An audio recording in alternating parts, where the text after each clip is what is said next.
ನಮಸ್ಕಾರ ಎಲ್ಲರಿಗೂ. ನಾವು ನಿಮ್ಮ ಸ್ಫೂರ್ತಿ ಅಫಿಷಿಯಲ್ ಸಾಯಿಬಾಬಾ ಸಚ್ಚರಿತೆ ಸೀರೀಸ್ನ ಮಾಡ್ತಿದ್ದೀವಿ. ಇದರಿಂದ ನೀವು ಎಲ್ಲೇ ಇದ್ರೂ ಒಂದೆರಡು ನಿಮಿಷ ಈ ಫೋನಲ್ಲಿ ಈ ಸಚ್ಚರಿತೆಯನ್ನು ಕೇಳಿ ಸಾಯಿಬಾಬಾರವರ ಜೀವನದ ಕಥೆಗಳನ್ನು ನಿಮ್ಮ ಜೀವನಕ್ಕೆ ಅಳವಡಿಸ್ಕೋಬಹುದು. ಶುರು ಮಾಡೋಣ. ಒಂದು ದಿನ ಶಿರಡಿಯಲ್ಲಿ ಸಾಯಿಬಾಬಾ ಇದ್ದಕ್ಕಿದ್ದಂತೆ ಗೋಧಿ ಹಿಟ್ಟನ್ನು ರುಬ್ಬಲು ಶುರು ಮಾಡ್ತಾರೆ. ಆದರೆ ಇಲ್ಲಿ ಒಂದು ಪ್ರಶ್ನೆ ಕಾಡುತ್ತೆ. ಸಾಯಿಬಾಬಾಗೆ ಗೋಧಿ ಹಿಟ್ಟು ಯಾಕೆ ಬೇಕಾಗಿತ್ತು? ಅವರಿಗೆ ಸ್ವಂತ ಮನೆ ಇಲ್ಲ, ಅವರು ಭಿಕ್ಷೆಯಿಂದಲೇ ಜೀವನ ನಡೆಸುತ್ತಿದ್ರು. ಹಾಗಾದರೆ ಇಷ್ಟು ಗೋಧಿ ಹಿಟ್ಟನ್ನು ರುಬ್ಬಿ ಏನು ಮಾಡೋರಿದ್ರು ಅವರು? ಬಾಬಾ ಗೋಧಿ ರುಬ್ಬುತ್ತಿರುವ ವಿಷಯ ಏನಿತ್ತಲ್ಲ, ಇಡೀ ಊರಿಗೆಲ್ಲ ಹರಡಿತ್ತು. ಜನರೆಲ್ಲ ಓಡಿ ಬರ್ತಾ ಇದ್ರು ಮಸೀದಿ ಕಡೆಗೆ.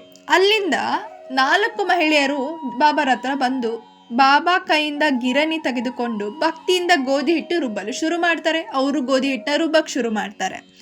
ಗೋಧಿ ರುಬ್ಬಿ ಮುಗಿದ ಮೇಲೆ ಅವರು ಆ ಹಿಟ್ಟನ್ನು 4 ಭಾಗಗಳಾಗಿ ಮಾಡಿ ಹಂಚಿಕೊಂಡು ಬಿಡ್ತಾರೆ.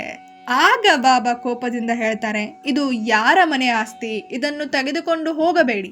ಈ ಹಿಟ್ಟನ್ನು ಊರಿನ ಗಡಿಯಲ್ಲಿ ಸುತ್ತಲೂ ಚೆಲ್ಲಿ ಬನ್ನಿ ಅಂತ ಬಾಬಾ ಹೇಳ್ತಾರೆ.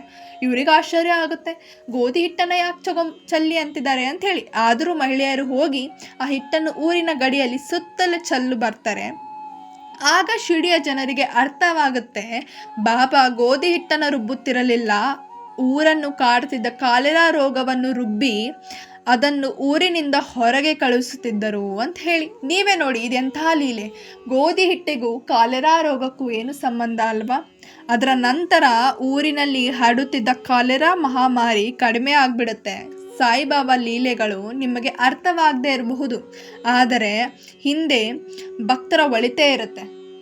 ಲೀಲೆಗಳ ಅರ್ಥ ಆಗದೆ ಇರ್ಬೋದು, ಆ ಥರ ಲೀಲೆಗಳಿರುತ್ತೆ. ಆದರೆ ಅದ್ರ ಹಿಂದೆ ಭಕ್ತರಿಗೆ ಒಲಿತೇ ಮಾಡಬೇಕು ಅಂತ ಹೇಳಿ ಬಾಬಾ ಮಾಡ್ತಿರ್ತಾರೆ. ಇದು ಶ್ರೀ ಸಾಯಿ ಸಚ್ಚರಿತೆಯ ಮೊದಲನೇ ಅಧ್ಯಾಯದ ಲೀಲೆಯ ಕತೆ.